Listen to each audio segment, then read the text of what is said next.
ರಾಜ್ಯಾದ್ಯಂತ ನಿನ್ನೆ ತಾಲೂಕಾ ಮಟ್ಟದಲ್ಲಿ ಹಾಗೂ ಇಂದು ಜಿಲ್ಲಾ ಮಟ್ಟದಲ್ಲಿ ಮುಷ್ಕರವನ್ನು ಹಮ್ಮಿಕೊಂಡಿರುತ್ತೇವೆ. ಸದರಿ ಮುಷ್ಕರಕ್ಕೆ ಕಂದಾಯ ಇಲಾಖೆಯ ಸಮಸ್ತ ನೌಕರರ ಸಂಘದ ವತಿಯಿಂದ ನಾವು ಗ್ರಾಮ ಆಡಳಿತಾಧಿಕಾರಿಗಳ ಸಂಘಕ್ಕೆ ಬೆಂಬಲವನ್ನು ಸೂಚಿಸುತ್ತೇವೆ. ಈ ಬೆಂಬಲಕ್ಕೆ ಕಾರಣ ಇಷ್ಟೇ, ಗ್ರಾಮ ಆಡಳಿತ ಅಧಿಕಾರಿಗಳು ಕಳೆದ 16 ವರ್ಷಗಳಿಂದ ಸಾಕಷ್ಟು ಸಮಸ್ಯೆಗಳನ್ನು ಎದುರಿಸ್ತಾ ಇದ್ದಾರೆ.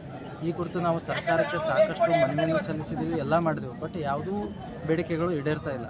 ಹೊಸ ಯೋಜನೆಗಳನ್ನು ತರ್ತಾ ಇದ್ದಾರೆ. ಆ ಯೋಜನೆಗಳನ್ನು ಸಾರ್ವಜನಿಕರು ಮುಟ್ಟಿಸ್ಬೇಕಾದ್ರೆ ಕಂದಾಯ ಇಲಾಖೆ ನೌಕರರೇ ಮುಟ್ಟಿಸ್ಬೇಕು, ಗ್ರಾಮ ಆಡಳಿತಾಧಿಕಾರಿಗಳೇ ಸ್ಥಳೀಯ ಮಟ್ಟದಲ್ಲಿ ಮುಟ್ಟಿಸ್ಬೇಕು. ಯಾಕಂದರೆ ಗ್ರಾಮೀಣ ಮಟ್ಟದಾಗ ಕೆಲಸ ನೇರವಾಗಿ ಸಾರ್ವಜನಿಕರೊಂದಿಗೆ ರೈತರೊಂದಿಗೆ ಕೆಲಸ ನಿರ್ವಹಿಸ್ತಕ್ಕಂಥವ್ರು ಗ್ರಾಮ ಆಡಳಿತಾಧಿಕಾರಿಗಳು. ಬಟ್ ಅವರಿಗೆ ಮೂಲಭೂತವಾಗಿ ಬೇಕಾದಂಥ ಕಚೇರಿ ಆಗಲಿ, ಪೀಠೋಪಕರಣಗಳಾಗಲಿ ಹಾಗೂ ವಸತಿ ಸೌಕರ್ಯ ಆಗಲಿ ಹಾಗೂ ಕೆಲಸಕ್ಕೆ ಸಮಾನವಾದ ವೇತನವನ್ನು ಸಹ ನೀಡ್ತಾ ಇಲ್ಲ. 16 ಕೆಲಸಗಳು ಹೇಳ್ತಾ ಇದ್ದಾರೆ, ಬಟ್ ಆ ಕೆಲಸಕ್ಕೆ ತಕ್ಕಂಗೆ ಏನಾದರೂ ವೇತನ ಕೊಡ್ತಾ ಇಲ್ಲ. ಕರ್ನಾಟಕ ರಾಜ್ಯ ಗ್ರಾಮ ಆಡಳಿತಾಧಿಕಾರಿಗಳ ಕೇಂದ್ರ ಸಂಘದ ಕರೆಗೆ ಹೋಗುತ್ತು. ಇಂದು ರಾಜ್ಯಾದ್ಯಂತ ನಿನ್ನೆಯ ದಿನ ಮೊದಲ ಹಂತವಾಗಿ ನಾವು ರಾಜ್ಯದ ಪ್ರತಿ ತಾಲೂಕಾ ಕಚೇರಿಗಳ ಮುಂದೆ ತಹಶೀಲ್ದಾರ್ ಕಾರ್ಯಾಲಯದಲ್ಲಿ ಸಮಸ್ತ ಗ್ರಾಮ ಆಡಳಿತಾಧಿಕಾರಿಗಳು ಮತ್ತು ಗ್ರಾಮ ಸಹಾಯಕರು, ಕಂದಾಯ ನೌಕರರು ಸೇರಿ ನಮ್ಮ ನ್ಯಾಯಯುತ ಬೇಡಿಕೆಗಳ ಈಡೇರಿಕೆಗೋಸ್ಕರ, ಅದರ ಒತ್ತಾಯಕ್ಕೋಸ್ಕರ ನಾವು ಮುಷ್ಕರವನ್ನು ನಿನ್ನೆ ದಿನ ಯಶಸ್ವಿಯಾಗಿ ಮಾಡಿದ್ದೇವೆ. ಇಂದು 2ನೇ ದಿನ ರಾಜ್ಯದ 31 ಜಿಲ್ಲೆಗಳಲ್ಲಿ ಕೂಡ ನಾವು ಜಿಲ್ಲಾ ಮಟ್ಟದ ಮುಷ್ಕರವನ್ನು ಪ್ರಾರಂಭಿಸಿದ್ದೇವೆ. ನಮ್ಮ ವಿಜಯಪುರ ಜಿಲ್ಲೆಯಲ್ಲಿ 13 ತಾಲೂಕಿನ ಸಮಸ್ತ ಗ್ರಾಮಾಡಳಿತಾಧಿಕಾರಿಗಳು ಮತ್ತು ಗ್ರಾಮ ಸಹಾಯಕರು ಈ ಮುಷ್ಕರದಲ್ಲಿ ಭಾಗವಹಿಸಿದ್ದಾರೆ. ಕಂದಾಯ ಇಲಾಖಾ ನೌಕರರ ಸಂಘದವರು ಕೂಡ ನಮಗೆ ಬೆಂಬಲ ಸೂಚಿಸಿದ್ದಾರೆ. ಅದರಂತೆ ಗ್ರಾಮ ಸಹಾಯಕರ ಸಂಘದವರು, SJSK ಆಪರೇಟರ್ಗಳು, ಕರ್ನಾಟಕ ರಾಜ್ಯ ಸರ್ಕಾರಿ ನೌಕರರ ಸಂಘದ ಜಿಲ್ಲಾಧ್ಯಕ್ಷರು ಅವರು ಕೂಡ ನಮಗೆ ಬೆಂಬಲವನ್ನು ಸೂಚಿಸಿದ್ದಾರೆ. ಹೀಗೆ ಮುಷ್ಕರದ ಉದ್ದೇಶ ಇಷ್ಟೇ, ನಮಗೆ ಗ್ರಾಮಾಡಳಿತಾಧಿಕಾರಿಗಳು ಈ ಕಳೆದ 2-3 ವರ್ಷಗಳಿಂದ ಅತ್ಯಂತ ಒತ್ತಡಯುತ ಕೆಲಸವನ್ನು ಸರ್ಕಾರ ನೀಡ್ತಾ ಇದೆ.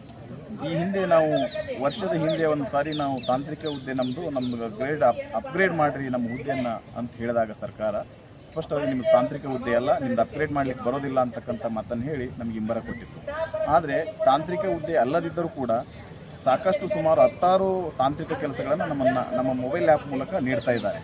ಹೀಗಾಗಿ ತಾಂತ್ರಿಕ ಹುದ್ದೆ ಅಲ್ಲದಿದ್ದರೂ ಈ ರೀತಿಯ ಕೆಲಸಗಳನ್ನು ನೀಡೋದ್ರಿಂದ ನಮ್ಮ ಹುದ್ದೆಯನ್ನು ಅಪ್ಗ್ರೇಡ್ ಮಾಡಬೇಕು, ವೇತನವನ್ನು ಹೆಚ್ಚಳ ಮಾಡಬೇಕು ಅಂತದ್ದು ನಮ್ಮದು ಒತ್ತಾಯ. ಜೊತೆಗೆ ಸರ್ಕಾರದಿಂದ ಯಾವುದೇ ರೀತಿ ಮೂಲಭೂತ ಸೌಲಭ್ಯ ಇಲ್ಲ. ನಾವು ಗ್ರಾಮದಲ್ಲಿ ಕೆಲಸ ಮಾಡೋದ್ರಿಂದ ಗ್ರಾಮದಲ್ಲಿ ಯಾವುದೇ ರೀತಿ ಸರ್ಕಾರಿ ಸ್ವಂತ ಕಟ್ಟಡ ಇಲ್ಲ, ಕೂಡಲಿಕ್ಕೆ ಒಂದು ಕುರ್ಚಿ ಟೇಬಲ್ ಇಲ್ಲ. ನಾವು 16 ಕೆಲಸಗಳನ್ನು ಮೊಬೈಲ್ ಆ್ಯಪ್ ಮೂಲಕ ಮಾಡುತ್ತಿರೋದ್ರಿಂದ ಯಾವುದೇ ರೀತಿ ಒಂದು ಸರ್ಕಾರ ನಮ್ಗೆ ಮೊಬೈಲ್ ಕೂಡ ಕೊಟ್ಟಿಲ್ಲ. ನಮ್ಮ ಡೇಟಾ, ನಮ್ಮ ಕರೆನ್ಸಿನಲ್ಲೇ ನಾವು ಕೆಲಸ ನಿರ್ವಹಿಸ್ತಾ ಇದ್ದೇವೆ. ಹೀಗಾಗಿ ಸರ್ಕಾರ ಮೂಲಭೂತ ಸೌಲಭ್ಯಗಳನ್ನು ನೀಡಬೇಕು. ಅದರ ಜೊತೆಗೆ ಸೇವಾ ಸೌಲಭ್ಯಗಳಾಗಿರ್ತಕ್ಕಂತಹ ನಮಗೆ ನಮ್ಮ ಗ್ರಾಮಾಡಳಿತಗಳು 15ರಿಂದ 20 ವರ್ಷ ಸೇವೆ ಸಲ್ಲಿಸಿದರೂ ಕೂಡ ಪದೋನ್ನತಿ ಆಗ್ತಾ ಇಲ್ಲ. KCSR ನಿಯಮ ಹೇಳ್ತಾ ಇದೆ 5 ವರ್ಷ ಸೇವೆ ಸಲ್ಲಿಸಿದರೆ ಅವರು ಪದೋನ್ನತಿಗೆ ಎಲಿಜಿಬಲ್.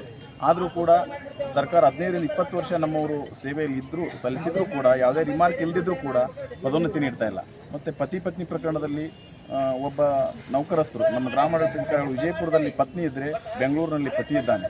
ಆ ಪತಿ ಪತ್ನಿ ಪ್ರಕರಣದಲ್ಲಿ ವರ್ಗಾವಣೆಯನ್ನು ಪ್ರಾರಂಭಿಸಬೇಕಾಗಿತ್ತು, ವರ್ಗಾವಣೆಯನ್ನು ಸ್ಥಗಿತಗೊಳಿಸಿದೆ. ಕೂಡಲೇ ಆ ವರ್ಗಾವಣೆಯನ್ನು ನಾವು ಅದನ್ನು ಪ್ರಾರಂಭಿಸಬೇಕಂತ ಸರ್ಕಾರಕ್ಕೆ ನಾವು ಒತ್ತಾಯ ಮಾಡ್ತಾ ಇದ್ದೇವೆ. ಹಾಗೆಯೇ ಅಂತರ್ಜಿಲ್ಲಾ ವರ್ಗಾವಣೆಯನ್ನು ಕೂಡ ಸರ್ಕಾರ ಸ್ಥಗಿತಗೊಳಿಸಿದೆ. ಅದನ್ನು ಕೂಡ ಬೇಗನೆ ನಾವು ಪ್ರಾರಂಭಿಸಬೇಕು ಅಂತಕ್ಕಂಥದ್ದನ್ನು ಈ ಮೂಲಕ ಒತ್ತಾಯ ಮಾಡ್ತೇವೆ. ಎಷ್ಟೋ ಜನ ಈ ಕೆಲಸದ ಒತ್ತಡದಿಂದ ಗ್ರಾಮಾಡಳಿತಾಧಿಕಾರಿಗಳು ಈ ಒಂದು 5-6 ತಿಂಗಳಲ್ಲಿ ಸುಮಾರು 30ರಿಂದ 40 ಗ್ರಾಮಾಡಳಿತಾಧಿಕಾರಿಗಳು ಹೃದಯಾಘಾತದಿಂದ ಮರಣ ಹೊಪ್ಪಿದ್ದಾರೆ. ಮುಂದೆ ಈ ಸಾವು ನೋವುಗಳು ಸಂಭವಿಸಬಾರದು ದಯವಿಟ್ಟು. ಮತ್ತು ಇನ್ನೊಂದೇನೆಂದರೆ ರಜಾ ದಿನಗಳಲ್ಲಿ 2nd Saturday Sunday, 4th Saturday Sunday ಏನಿರ್ತವೆ, ಪ್ರತಿ ರಜಾ ದಿನಗಳಲ್ಲಿ ಕೂಡ ಸರ್ಕಾರ ನಮಗೆ ಯಾವುದಾದ್ರೂ ಒಂದು ಕೆಲಸ ಟ್ಯಾಗ್ ಮಾಡ್ತಾ ಇದೆ. ರಜಾ ದಿನಗಳಲ್ಲಿ ಕೆಲಸ ನೀಡುತ್ತಾ ಇರೋದ್ರಿಂದ ನಾವು ಯಾವುದೇ ರೀತಿ ನಮ್ಮ ಕುಟುಂಬದ ವಯೋವೃದ್ಧ ತಂದೆ ತಾಯಿ, ಪತ್ನಿ, ಮಕ್ಕಳಿಗೆ ನಾವು ಸಮಯ ಕೊಡಲಾರದ ಪರಿಸ್ಥಿತಿ ಬಂದಿದೆ.